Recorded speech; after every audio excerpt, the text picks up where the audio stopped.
Alhamdulillah. Ask Allah Ta'ala to bless our meeting. Ask Allah Ta'ala to bless our. Bless what we say, bless what we hear. Allah Ta'ala to make it guidance for us and to make us benefit from it, inshallah. So last time we talked about Lachheb, and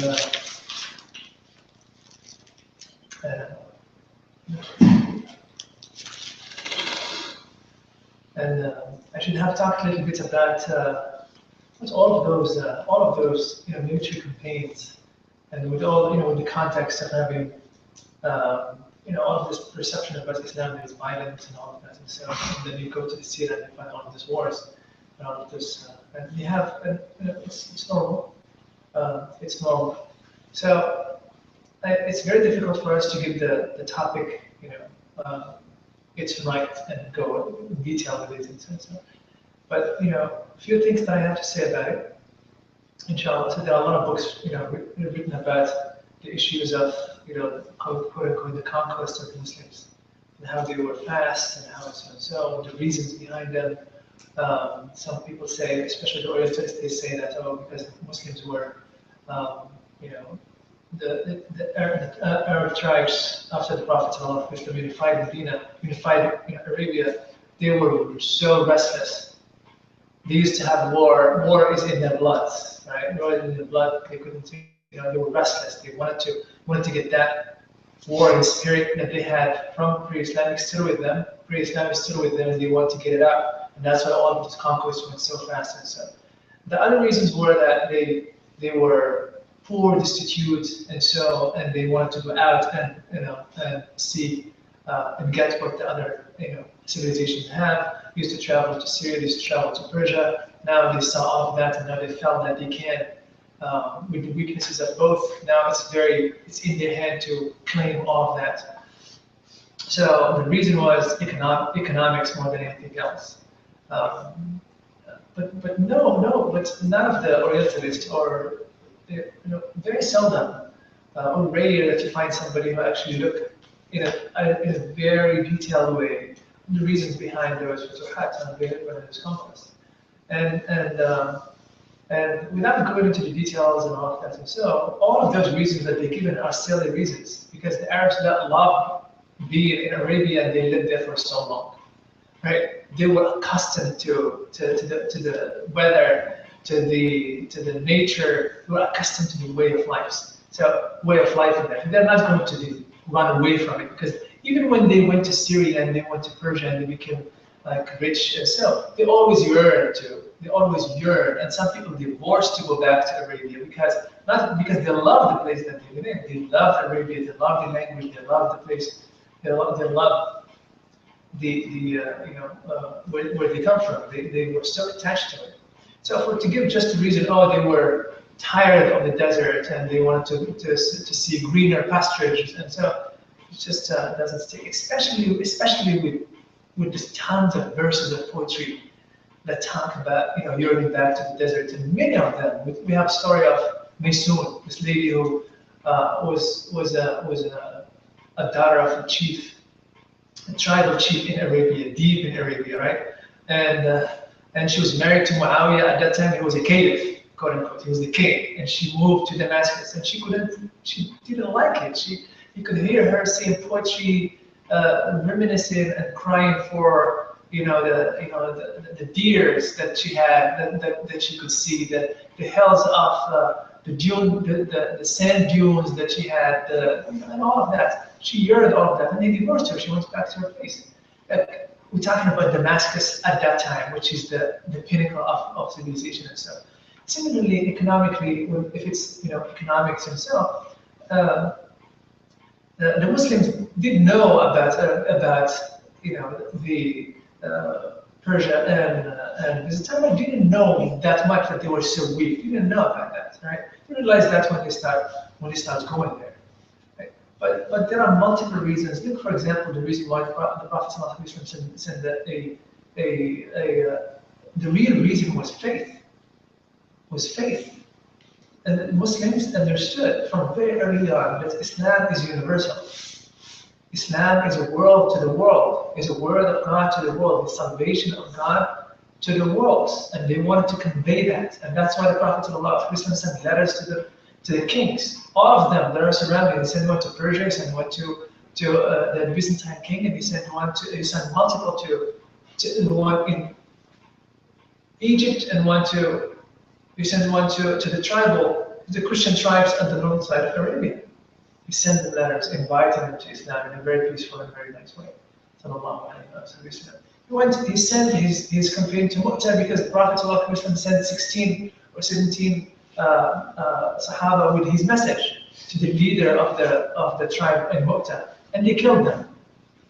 They killed the messengers. They killed them all, 16 of them. So the Prophet ﷺ sent the military campaign, and that's how he got into Syria. That's the reason why the Prophet ﷺ went to Syria, because 15 of his Sahaba went there. So there are multiple resources for why the Prophet ﷺ went to the quote unquote the conquest. It was the religion. Any fighting that happened, it was not to get people to become Muslims. It was not for that. It was because they wanted people to have an opportunity to hear the word of God, not to become Muslims, to prevent them and to break the despotism that was on the Persian Empire and the Byzantine Empire, that was stifling even the Christians, stifling even. There are multiple. When I was doing my exam on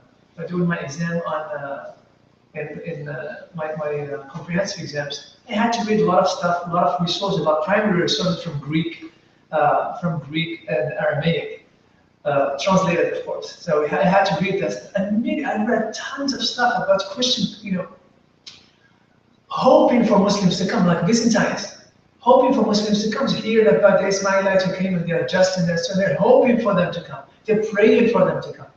And there is a great book actually that I read a while ago. Actually, my Shaykh told me about it in Morocco. I was in Morocco, I didn't know English, I have no English.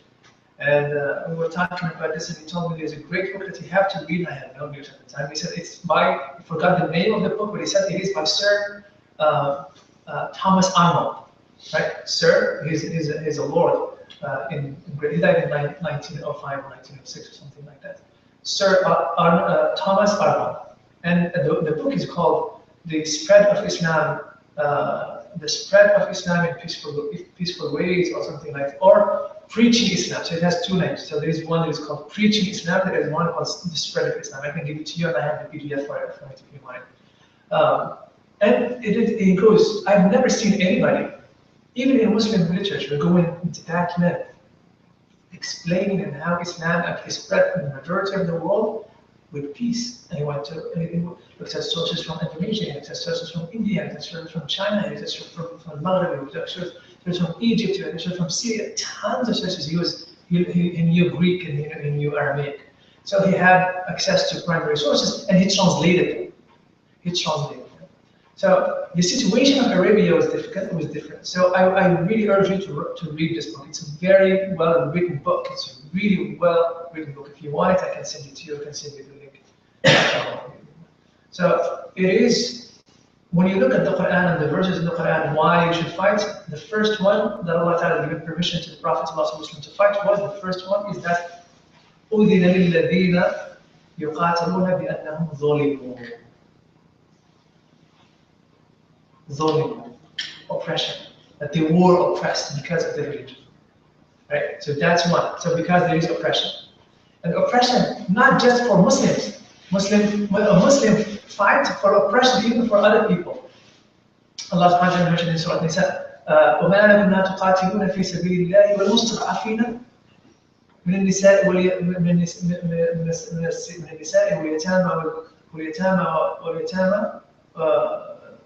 وما كنت في سبيل الله والمستضعفين من النساء والرجال واليتامى والمساكين الذين يقولون ربنا أخرجنا من هذه القرية الظالم أهلها واجعل لنا من لدنك وليا واجعل لنا من لدنك نصيرا. And he said, Allah Ta'ala said, why shouldn't you fight for the sake of Allah and for the sake of those who are downtrodden, from the ladies, from the women, and from the men, those poor and destitute who cannot fight for themselves, who cannot elevate oppression from themselves. So like you should fight for those. Muslims and non-Muslims. That's what the Prophet. That's what Allah subhanahu wa ta'ala said in the Quran. So that's one. The second thing that you find in the Quran, وَقَاتِلُوهُمْ حَتَّى لَا تَكُونَ فِتْنَةٌ, right? حَتَّى لَا تَكُونَ فِتْنَةٌ, and find them so there will be no sedition in the world. Sedition, like troubles and tribulations that prevent people from living peacefully. In that reason, whether they're Muslims or non-Muslim, you have to fight for peace to reign and for peace to come in, and to protect yourself, Allah subhanahu wa ta'ala said multiple times, right? So we have to protect yourself. So these are three to defend yourself and to protect yourself. There are three reasons for fighting for the sake of Allah subhanahu wa ta'ala. Look at the verses of the Quran that speak about no compulsion in religion. Imam Ibn Umar ibn Abdul Aziz knew that his governor in Persia, in Khorasan. What Khorasan right now is Iran, right? It's Iran, and Khorasan is Iran and Afghanistan. What is Afghanistan? Iran and Afghanistan, all of that is called Khorasan. Khurasan,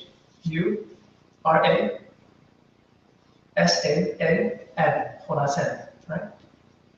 So he knew that his governor was putting a tax on the people who wanted to become Muslim. They were Zoroastrians or otherwise, and they wanted to become Muslim, right? God knows what's in their attention, right? God knows what's in their attention, right? Whether they wanted to evade the tax that was given again, that was imposed on Muslims or non-Muslims, or to live within the Muslim society, or otherwise, he knew that he was not accepting the Islam and he was imposing tax on them. So he sent him a letter, and he said, remember what the Prophet remember I sent you there. Remember that God had sent Muhammad as a caller for the sake of Allah, not as a tax collector. Right?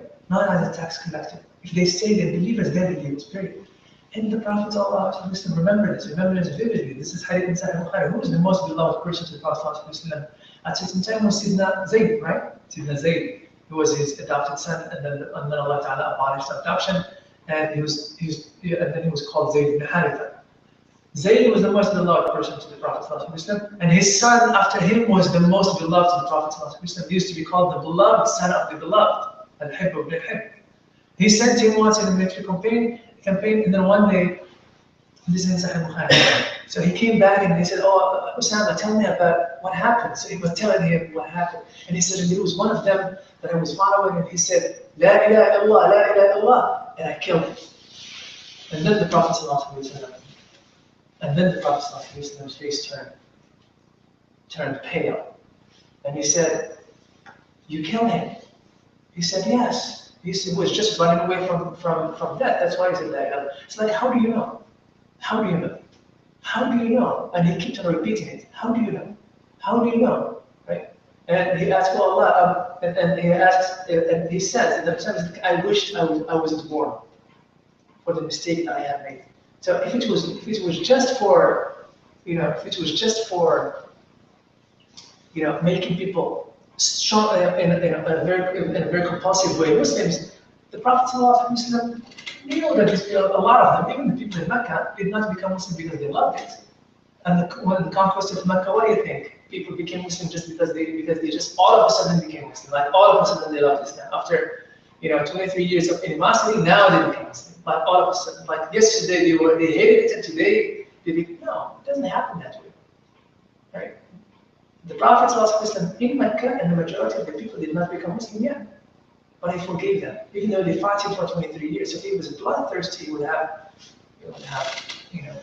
eradicated them all. So there are a lot of, and they can go on and on, things that the Prophet ﷺ has done, and things that, and Islam was the strongest power in Arabia. There are still a lot of tribes who are not Muslims, tons of them.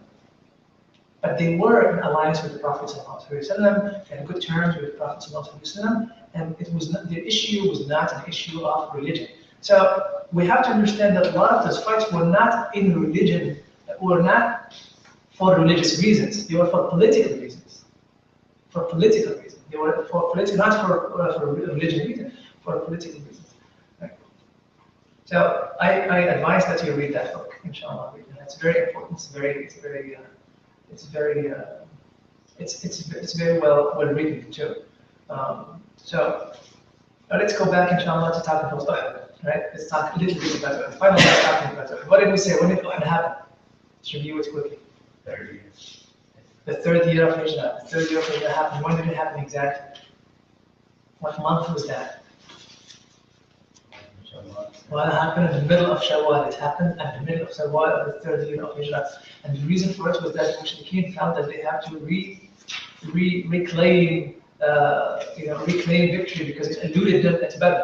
And they were badly defeated, so they have to go back to it.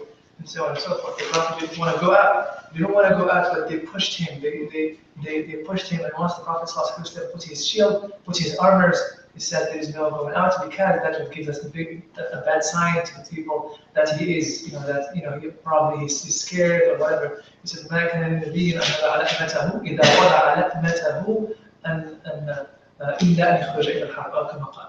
And Shastam said that there is no way a prophet would put his armors without going to fight. That's it. That once I put my armors, that's what it is.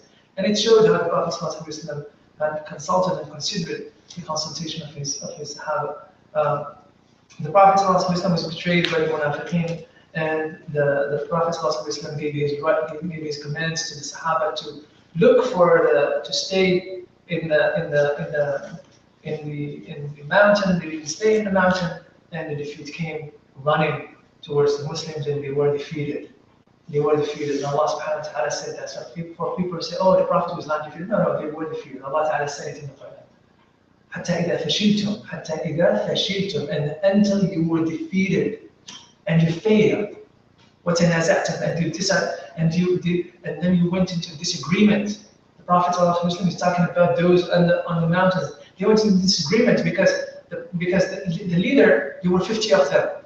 All 40 went inside, went to get the booty of war, and 10 stayed, and they were overwhelmed quickly. تنازعتم حتى إذا فشلتم وتنازعتم وعصيتم, and then you disobeyed. He's talking to me, you disobeyed the Prophet ﷺ after he showed you that which you love. And what which they loved was victory. So they showed them victory, showed them a little bit of victory. They loved it, and that prompted them to disobey the Prophet ﷺ. Once they did obey the Prophet ﷺ, the feet came running towards them. They were, "Minkum man yuridu dunya or minkum man yuridu al-akhirah." He's speaking to the Sahaba. He said, "From among you, those who want the world, wants the dunya, they want the dunya. Their eyes were so open for the dunya, for the booty of war, and those who are doing all that for the sake of Allah subhanahu wa ta'ala." So, but unfortunately, 40 was with the dunya, and only 10 stayed with the akhirah. So let us talk a little bit about some of the lessons that we can take briefly from the Battle of Uhud. Now, first, consultation. We talked about this last time. Consultation. The Prophet ﷺ consulted with Sahaba. Second thing is munafiqeen. The hypocrites. There is nothing that is worse, that is so harmful to Islam back then and now and tomorrow and after tomorrow, other than munafiqeen. The people who don't feel the message, who harbor animosity towards the message, but they show that they are good, but they show that they're Muslim, they show that they care for Islam. And remember that the Prophet ﷺ went with almost 1,000 people. By the first few steps outside of Medina, the Munafiqeen on the leadership of Abdullah ibn Ubay ibn Salul, came back to Medina, 300 of them. Third of the army of the Prophet ﷺ gave up and went back to Medina. They went back. So they betrayed the Prophet ﷺ. Now, back then, as it is right now, the very imminent danger that comes to us is not from outside, right? It's not from outside, it's from the inside. It is from the inside, and that's why the Prophet ﷺ made sure that before he dies, he gave the names of the hypocrites to the Sahaba, some of the Sahaba. So he said, okay, go ahead and know about them. Now, if the Prophet ﷺ was bloodthirsty, when he came back to Medina after the defeat and the call and the death of his Sahaba, and the death of his uncle, and the death of many of his Sahaba, what would happen to those hypocrites?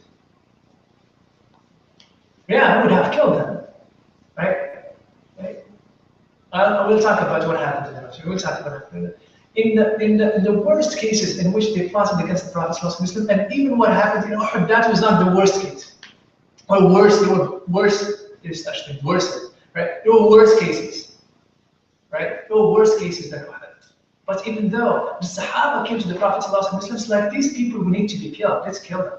And the Prophet ﷺ said, no, we're not going to kill them. No, لا يتحدثن الناس أن محمدا يقتل أصحابه.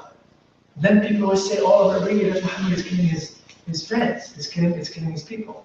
We're not going to do that. And he did not harm them. As much rebuke in the Quran, look, the whole surah, but he did not touch them. He gave refuge to the mushrikeen. He gave them refuge. When the Quran is telling if a polytheist comes to you to seek refuge, then give him refuge, right? So all of this to show that the Prophet ﷺ acted on a goodwill. So again, hypocrites. The hypocrites who give you a lip service, but their heart is completely against Islam. They want to eradicate Islam from each. All of these calls of like, let's liberalize Islam, let's socialize Islam, let's and so on and so forth, right? But the reality is, let's have socialism and put a sprinkles of Islam at the top so it can be palatable to the Muslims. Let's liberalize Islam. What I mean by liberalize Islam is means like completely quote unquote universalize the Western values, right? Of individualism, of secularism, and so on and so forth. All the ailments that you see in the lack of ethics in politics, and the lack of ethics in the public life, in the Western life, that comes with secularism. That comes with all of that, right? So all of that and all of those all of the ailments, social and personal and ethical ailments. You know what's going on, right? We know what's going on. In the Western, they would have them in the Muslim countries with the under the banner of let's liberalize Islam, let's modernize Islam, right? Let's modernize Islam. It's like, yeah, sure, we need to open our windows, we need to open the dome of Islam and open its windows, but not to the extent that whatever. Right? All of what we see right now, it's like it's working in here, right? It's like it's working so much in here that let's export it to the Muslims. They only need our way of life. Right? Every 2 minutes in this country, a woman is abused.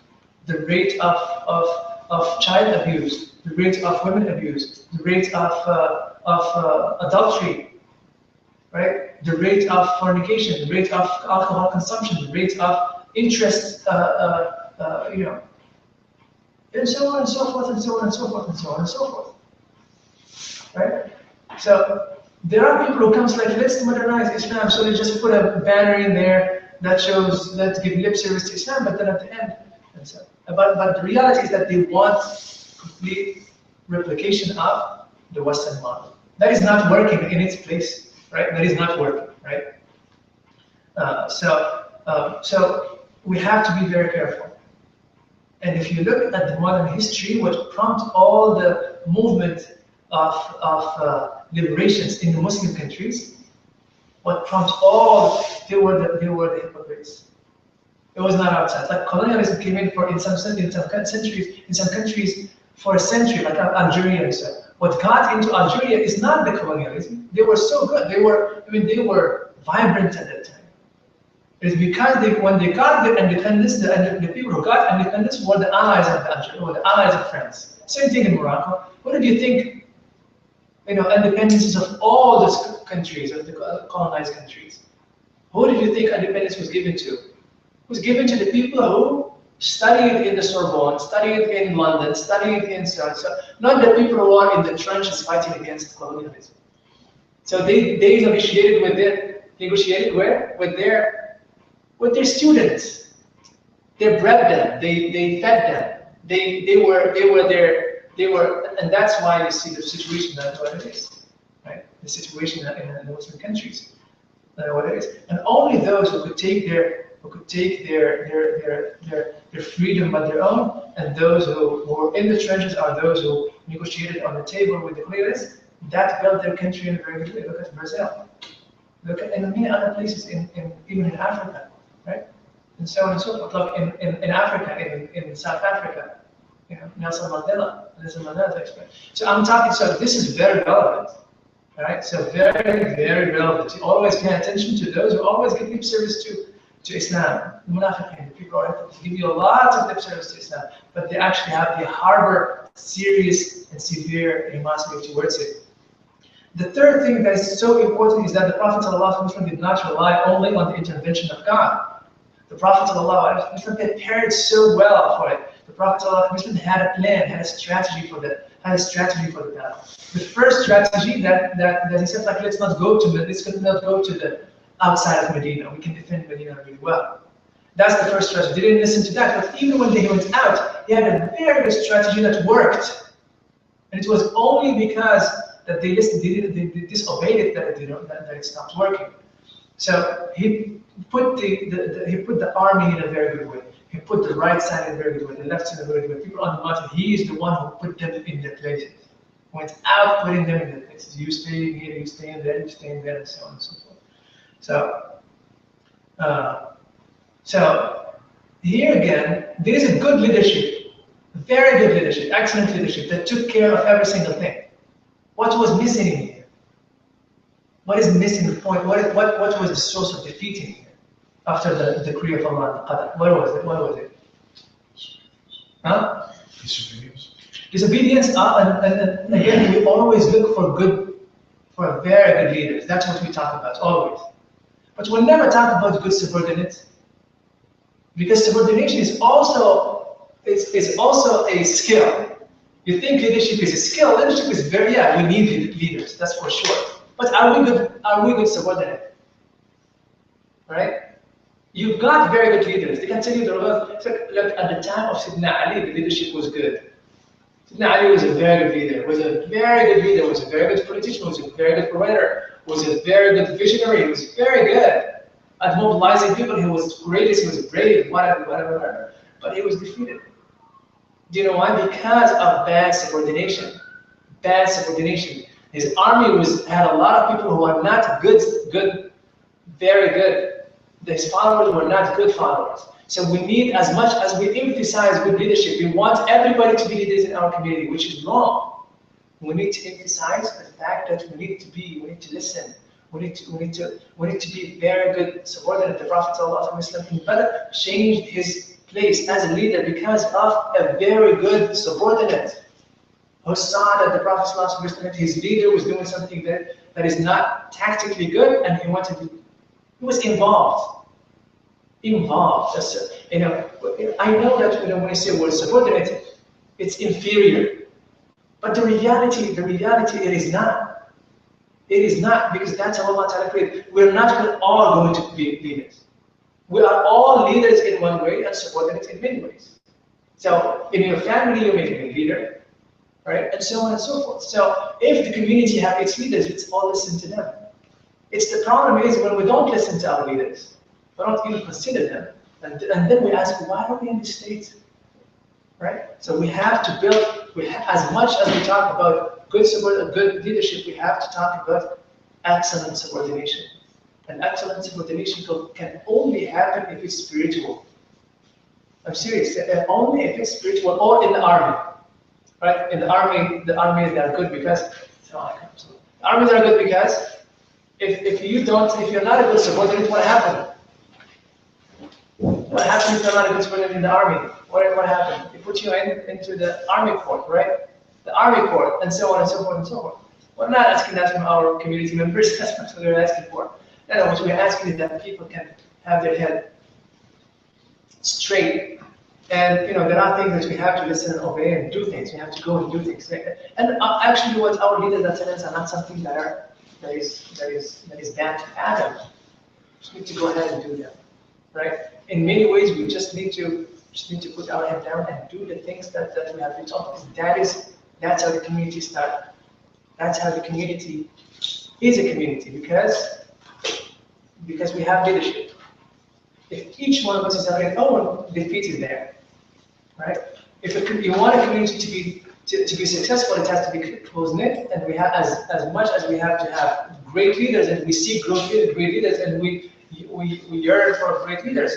We have to be great subordinates, and this is all encapsulated in the hadith of the Prophet ﷺ that said, كما تكونوا يولى عليكم. As you are, as your leaders will be. Right? So tell me who you are, and I tell you who leaders are going to be. As good as you are, as good as your leader is going to be. As bad as you are, as bad as your leaders are going to be. Your leaders are the reflections of your state.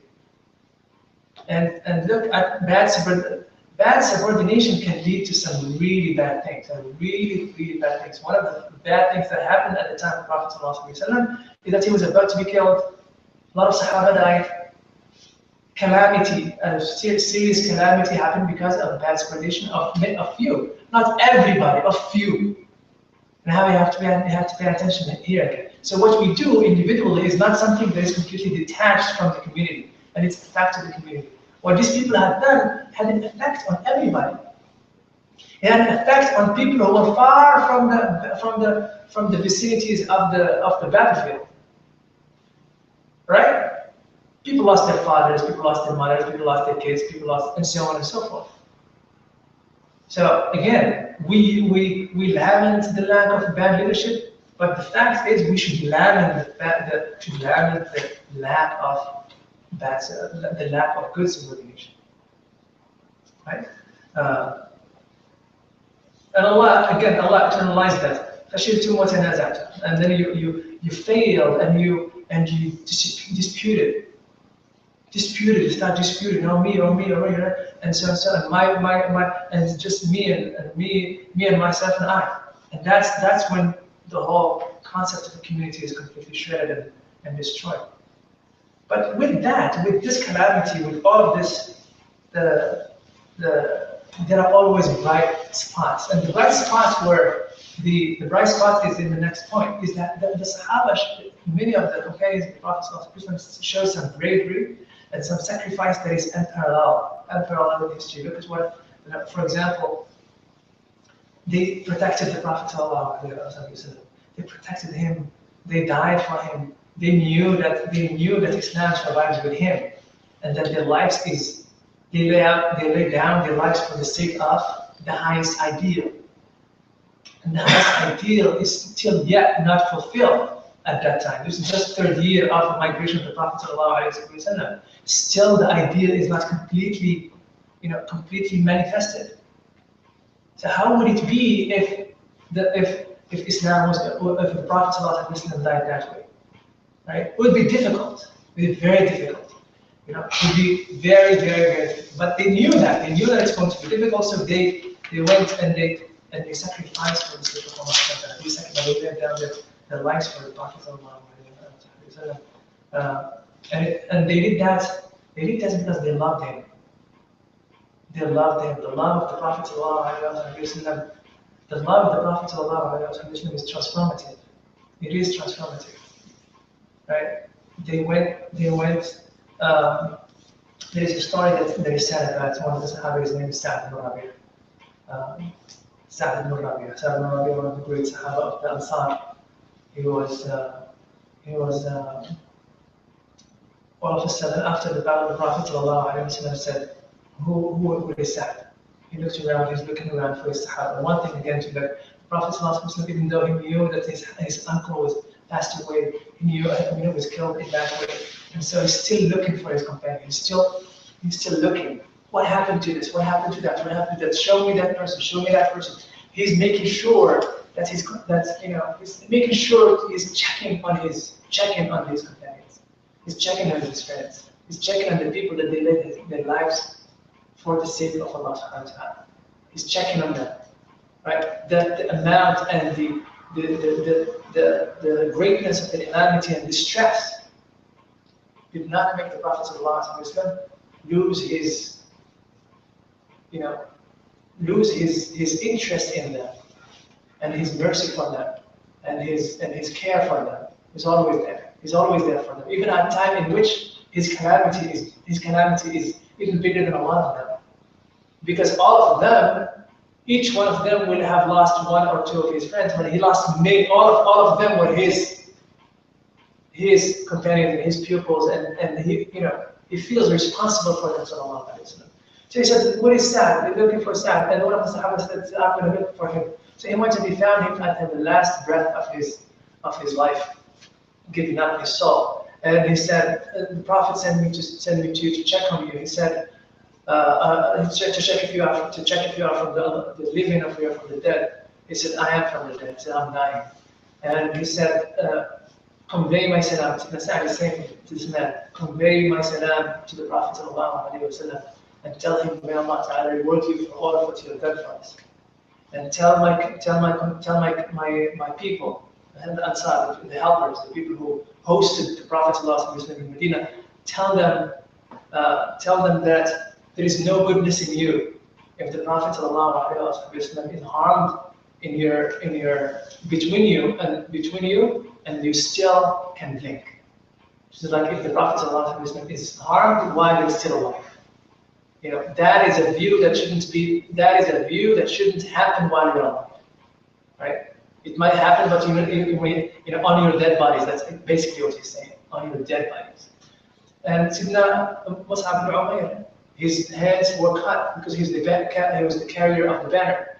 And when they saw that he was close to the Prophet, when he saw him going to the Prophet, the Prophet fell down, and now the swords are coming to him, and he's dying too. Put his head into the sand. He didn't want to see the Prophet harm. Put his head into the sand. He didn't want to see. This is how much they love him. This is how much they love him. He didn't want to see any harm happen to him. So and so on and so forth. We talk about with this calamity, it showed the calamity shows the truth of people, what they're made of.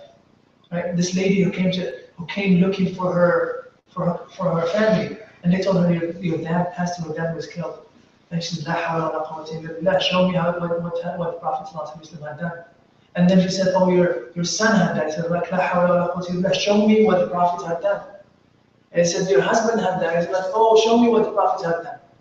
And then he said, he's good. He's like, I want to see him. And she said, put your hands passing. He's like, oh, Allah, any calamity after you is easy to deal with. Now, what type of love is that?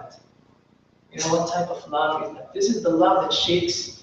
This is the love that made Islam extend all over from China to Morocco in less than 100 years, in less than 150 years. That still scholars are thinking, how did that happen? Start trying to explain it.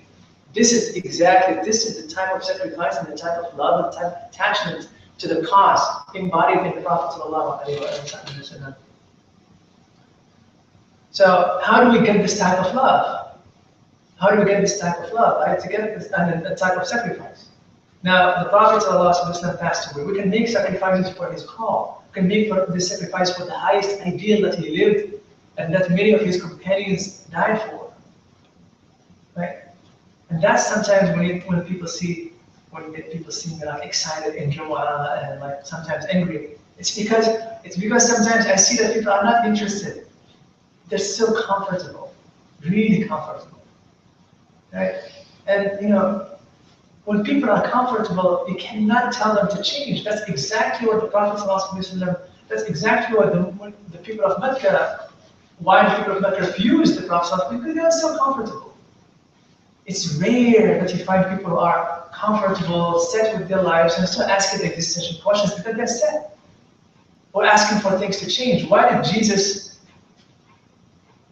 found few people to follow him? Few, not a lot of people. Not a lot of people follow him. Why not the elite of the The Jewish society didn't follow him. The priests, the elite was the priests. They know the Torah very well. How come you didn't follow the Sadducees? They followed the Sadducees. How come you didn't follow him? Right? Or the Pharisees, the people who learn in the Torah, very good. They did the halakha, all that, etc. Why not? And they emphasize studying as a way of salvation. Why not? Why couldn't they follow him? And they were many around him. They were set. We're comfortable. We're good. Right? Those who followed him were those people who have nothing to lose. They have nothing to lose.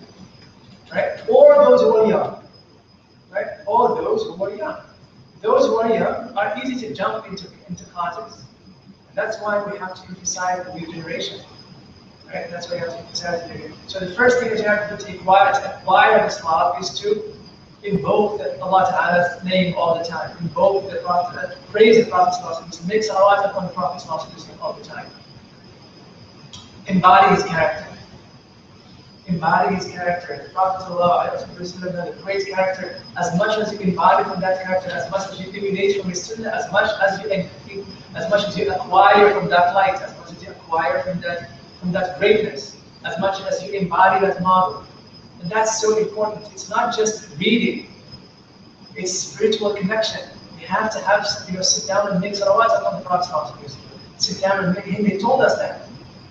And the Sahaba told us that. Right?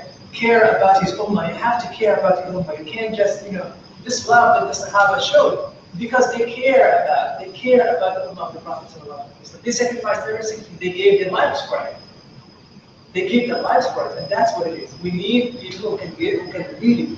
So I am going to devote myself, whatever even I'm working, I'm not, but in the deepest of myself, I'm devoting myself to one of the causes that will help the Prophet.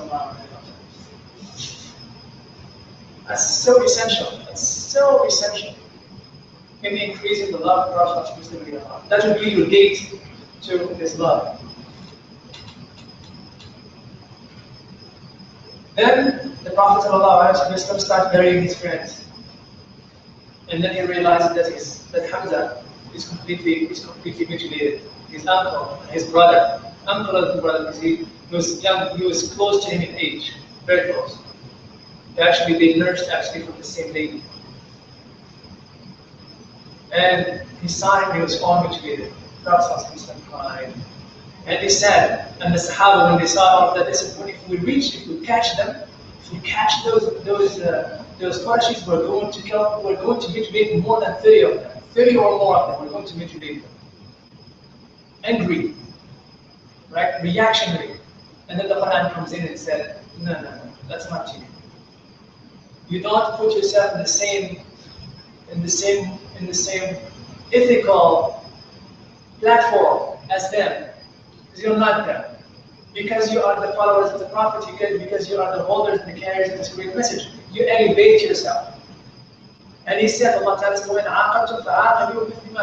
and if you are punished, then you can. He said, then you can punish, you can reciprocate. Reciprocate, not to ask for 30 to be mutilated. You have one mutilated, you can ask for one to be mutilated. That's an eye for an eye. But there's something better. But if you are patient, it is better for you. It is better for those who are patient. Not retaliate. Don't retaliate. What's better? And Allah Ta'ala is addressing the Prophet because the Prophet says inside comes the sick. And he said, what's better? And be patient. And your patience can only come from God. And don't be angry at them. With all of that, he said, don't be angry at them. Don't be sad with what they have done. And don't be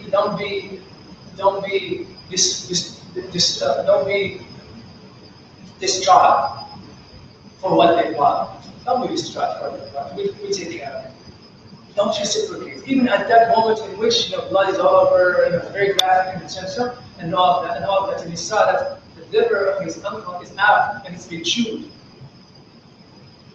And his neck, his nose has been cut. All of that, Allah Ta'ala is telling him, no, it's better. Patience. don't reciprocate, don't retaliate. No. Right? And that's if you see that repeated in the Quran again and again and again, the spirit of forgiveness, the spirit of never reciprocate, even if you are able to do so, don't reciprocate. Because you stand on a moral pedestal that is higher than the other. Like you see, when you see people right now in those ISIS and so are doing all this crazy stuff, say, oh look, when they take our prisoners, you're supposed to be a Muslim, right? So why are you putting yourself on the same pedestal as those who are you think they are bad? You're as bad as them then, if not worse. Because your ideal is not the ideals of the Quran and the Sunnah, your ideals are what these people are doing, right? So the Prophet ﷺ buried the Sahaba because of lack of places and he buried multiple in sometimes multiple in one grave. And he buried Hamza with the Sahaba with Ansari. And as I said last time, his sister Safiya came to she said, I knew he was killed, I want to see him. The Prophet ﷺ told her son to Zubayr, tell your mom not to come. It's not something to be witnessed. Your brother he was mutilated badly, right? And she said, I am a believer. I just want to see him. Don't worry about him. I know he's dead. I know he was mutilated. I want to see him. And she went, and the Prophet ﷺ, when he saw that she was composed, and so he allowed her to go. He allowed her son to go with her, and she saw him, and she saw him, and he was buried. The Prophet ﷺ didn't pray on them. He didn't pray on the martyrs. There is a narration. Ibn Hisham said that he prayed on 10. He didn't pray on 10. No, he didn't pray. That narration is very, very weak. Imam Shafi'i said that it was narrated to us by almost tawatur, like with great abundance of narrations, that the Prophet ﷺ did not pray on them. And he said, I am witnessing, I am testifying for these people at the day of judgment. And I can tell you that at the day of judgment they will be resurrected with their injuries. And with their injuries, the blood is the color of the blood, but the smell is the smell of musk. And that's how it's going to be. They will be resurrected with that, and then that's everybody will witness that these are people who lived their lives for the sake of Allah subhanahu wa ta'ala. The first people to get into Jannah with no accountability and with no fast to Jannah. The Prophet ﷺ made himself testifying for them. He will testify for them. That's what he said. Sallallahu alayhi wa sallam. Is that a devil practice though? You're not praying in the markets? There are some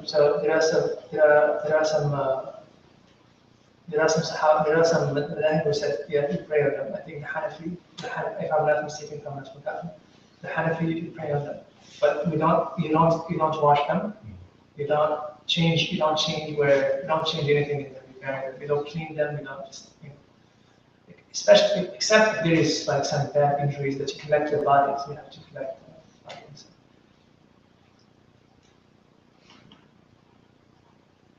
And so on. I can give you stories. These are all strong, very strong stories that happened to the Sahaba, especially those who lost their husbands and so on. As we said, Uhud was in Saturday. Happened on Saturday, the 6th on the 15th of Shawwal. Happened on Saturday. It is something that happened on that Saturday. Right? We said that the Jewish tribe did not fight with the Prophet ﷺ, even though they were obliged to. Remember, obliged to because of what? What were they obliged to? Why were they obliged to? Why were they obliged to? Because of the treaty. And the treaty said, yeah, right? What is the treaty? The treaty, when the Prophet came to Medina, he had a treaty with all the components of Medina.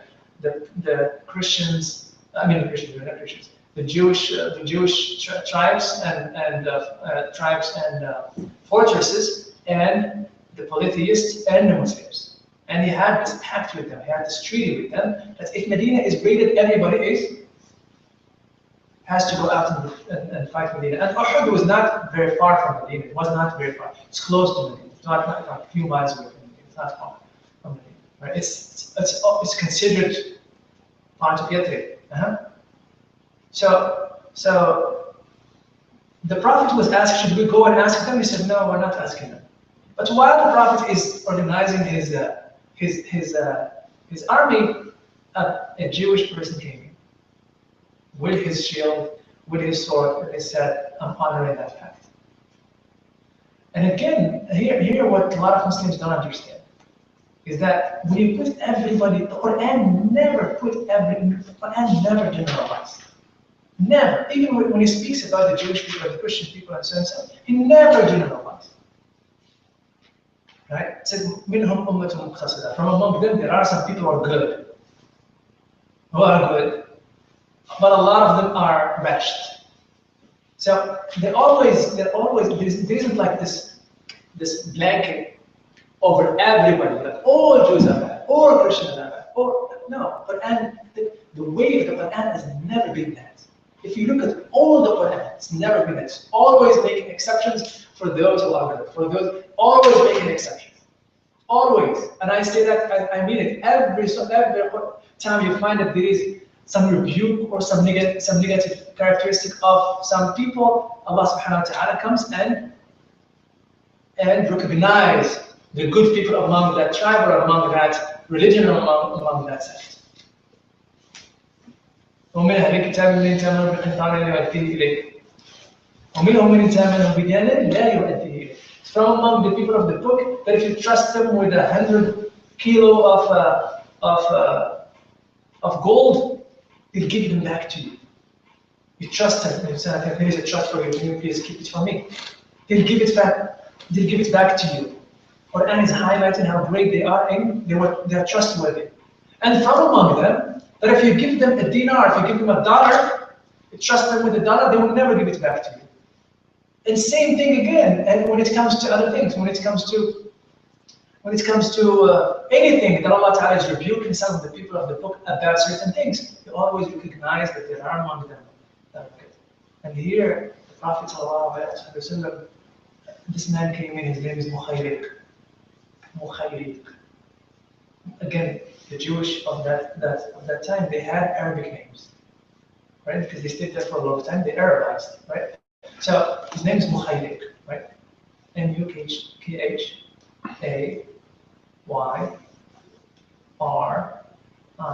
or EEQ, right? And what's his story? What's the story of Mohammad? It's worth telling, right? He woke up that Saturday, he put on his shield, put on his thing, and he went to the people of his fortress, people of his tribe, of his fortress, and he said, "Oh, people of, you know the treaty that you know the oath that you have given to Muhammad. You know the oath that you have given to Muhammad." And he said, "There's no way we're fighting with him." He said, "Well, he was a robber. He was one of the greatest robbers, an old man. Like, I know the treaty that I'm giving him, and I'm going to go fight with him because I'm honoring my treaty with him." And he said, "If I die, all my money, give it to Muhammad. Give all my money to Muhammad." So we don't know if the man embraced Islam or not, but this is what we know. We know that the Prophet ﷺ said, "Mukhayriq khayru Yahud." Mukhayriq is the best of the Jews of Medina. He's the best among them. He's the greatest. He's the greatest among the Jewish men. Again, when we talk about, there are always lessons in here. So when you don't ever generalize. Don't ever generalize because of race or because of color or because of all those people are. All Indians are such and such. All Pakistanis are such. All Arabs are such. All whatever. No, it doesn't work that way. Right? So the Prophet ﷺ, the Saturday Uhud happened, the Prophet ﷺ went back to fight with them Sunday. And he didn't go to fight. He collected his Sahaba and he said, "Let's go. Right, let's go back." And he went out and 8 miles or 10 miles outside of Medina just to make sure that to scare, because again, you never know what's going to happen. Again, the Prophet ﷺ was a very good strategy man. Now that they're weak, he's not going to sit there and cry for his loss. How is he going to boost the morale of the whole Medina again? right? If he leaves them for themselves for long, defeat is going to take over them. And you never know, the people of Mecca are so bold, and they come back and raid Medina. And if that happened, that would be more devastating because the people are defeated and they are weak. So the Prophet ﷺ said, let's go out. So he went, sallallahu alaihi wasallam, to a place called Hamra al-Asad, like 10 miles, 15 miles away from Medina. And he stayed there Sunday, Monday, Tuesday, and Wednesday. And he came back to Medina on Wednesday. The people of Mecca were not far from there. They were not far from there. So they knew that the Prophet ﷺ was coming. They knew.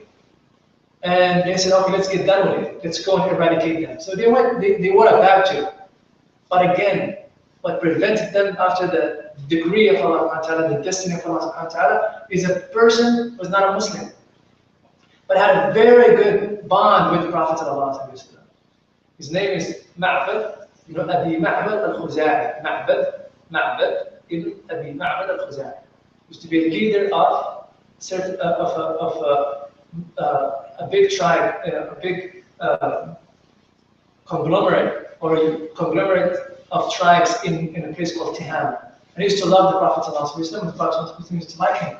And he has a very good bond with the Prophet ﷺ, and nothing happened in Tihama or close by except that he would come to the Prophet ﷺ and tell him about it. And he was a very good ally, an ally that is not just a political ally, he was somebody who really liked the Prophet ﷺ, and the Prophet liked him as a person. He was not a Muslim, right?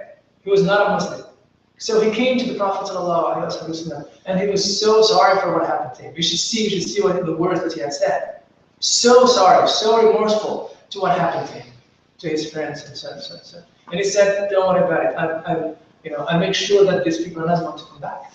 So he went to the people of Mecca while they were getting ready to come back and eradicate the Muslims, and he said, "Look, I saw Muhammad, and he came with all his friends, and all those people who did not attend the battle with you are dying right now, are burning to fight you. And all their teeth are out to get you. So I am very good advisor to you, leave. That's the best thing you could do, because you are not going to win this war with him this time. They are going to take their revenge, they're going to eradicate you, be sure for that." And he said, I even had poetry about how they looked, and poetry about how angry the Muslims are, and how how ready they are to eradicate you. And he told them some poetry. And Abu Sufyan heard that, and he was so rattled, and he said, "Let's go." And he got himself and he left. Again, the Prophet ﷺ and Mecca was saved after it's Allah Ta'ala was saved. It's God Subhanahu wa Ta'ala was saved. All right? Because this man had intervened. This man was not a Muslim. That the Prophet ﷺ had trusted. كان ناصحا. He was a very good counsel to the Prophet ﷺ. A very good counsel. A man with dignity and morality. A man with trust. And the Prophet ﷺ trusted him. Right? So the Prophet ﷺ came back to Medina. Stayed, as I said, he went back to outside of Medina to scare them. The reason for that was to just shed the effects of defeat on the Sahaba, get their morals back, get them to trust themselves again, right? And the other thing is to show the other people that there's still strength in them. So they want there to come to Medina and raid it. And he went back to he stayed Friday, Thursday, and then Friday he's going to give the sermon, right? So there was a habit that happened since the beginning of Islam, since the Prophet migrated until that moment, right? Until that Friday. That every Friday, the leader of Medina, the leader who is about to be a king of Medina, remember, who is he? The head of the Munafiqin, the head of hypocrites was about to be king of Medina, right? That man used to do something every Friday, right? When the Prophet ﷺ sits on the pulpit, right? He sits on the pulpit. This man would stand up, And they would tell people, all people, this is Apostle of Allah subhanahu wa ta'ala is going to speak to you. God had honored you with him. God had made you special with him. God had given you a very special gift to you. Given a very special gift by sending him. And he honored you and made you noble by his migration to you. So protect him and defend him. Right? And listen to him and obey him. So this is why would he do that? Why would the Prophet allow this man to say that? Because it was an honor for him. It's like, okay, so the Prophet is in Medina, this man is going to present him. It's like it's like somebody who's going to present him, right? And he's the most, noble person in Medina. So they felt that they have to give him some consideration. And the Prophet never rejected that. He liked the Prophet, it's fine, just let him do whatever he wants to do. Just to show that, he is the guy in Medina. And he's the one who's welcoming the Prophet. And he's the one that people listen to. And he's the one who's going to get people to listen to the Prophet. Right? His authority is such that whatever he says is going to, him or that's going to. So he's been doing that since the migration of the Prophet. Every Jumu'ah, he stands up and he says that to people, and people listen to the Prophet. Right? Everybody knows that he's a hypocrite, but people still respect him because of his previous status and because, right? So that Friday, right after Uhud, that Friday, he stood up to do it again. He just betrayed the Prophet ﷺ by taking 300 people away from the battle, and he wants to say, all people protect the Prophet and defend him and listen to him and obey him. So while he stood up to say whatever he was saying, he didn't even say it. The people of his clan pulled his clothes down and he said, get out of here. He said, sit down. Wallahi, you're not going to say whatever you want to say. Wallahi, you're not saying it. And the Prophet is sitting. He said, there is no way we're going to say whatever you want to say. Sit down. He did not sit down. He left. He walked, mumbling and cursing and so. So while he is out of the masjid, just came out of the masjid, one of the people of his clan came in and he said, was coming into the masjid. He said, oh, what happened? He said, this is what happened. I am telling them, I just want to make them listen to the Prophet and look at what happened to me. They kicked me out and so on and so on and so forth. And he started complaining to him. He said, go back so the Prophet ﷺ can ask forgiveness for you. He said, I don't want his forgiveness, and he left. Right? I don't want his forgiveness, and he left. So the Sahaba then were bold against him and against Munafiqeen. They rejected him. They were so bold with him. But at the same time, they did not boycott them. They still traded with them. They still lived with them in the same place. They still traded with them. They still have all kind of encounters with them. But there's something in their heart against them. So that's how it ended. That's how Uhud ended. Now, right after Uhud, it's 8 o'clock. I am going to stop in here. There are two events that happened right after Uhud, not far from Uhud. Very, very sad event that made the Prophet ﷺ really, really sad. And we talk about the environment, again, betrayal, right? Betrayal. People come to ask the Prophet ﷺ to send with them. They came pretending that they're Muslims, and he sends, teachers with them. And then they come and they kill those teachers, and they mutilate them, and so on. So here again, the Prophet ﷺ find himself going back again to those people, and it's like, okay, so what's going on here? So what would happen to you if you have to send the best of your men? Because these people came asking for teaching, and so they sent the best of your men, and they killed them, and they betrayed them, and they left, and they leave their bodies in the desert for the vultures and for the animals to eat. How would you feel about that? What is the reaction? So the Prophet ﷺ was many times again and again put in situations in which never initiated war or campaign against somebody. So we're going to see two events that happened right after Uhud. Now that adds to the calamity of not very far from that loss. He's going to lose some great Sahaba again in an event called Bi'r and Yawm al-Rajia, the day of Rajia. Rajia is a place. All of those are places in which all of these events happen.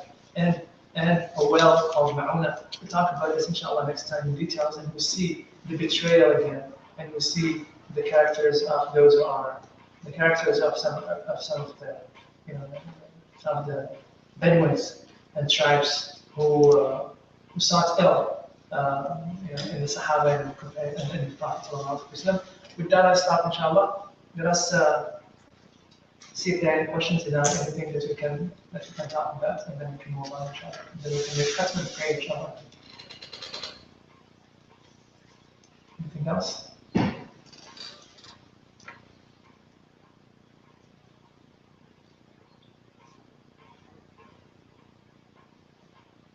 Anything? Clear, crystal good? Alright. Alright, alhamdulillah.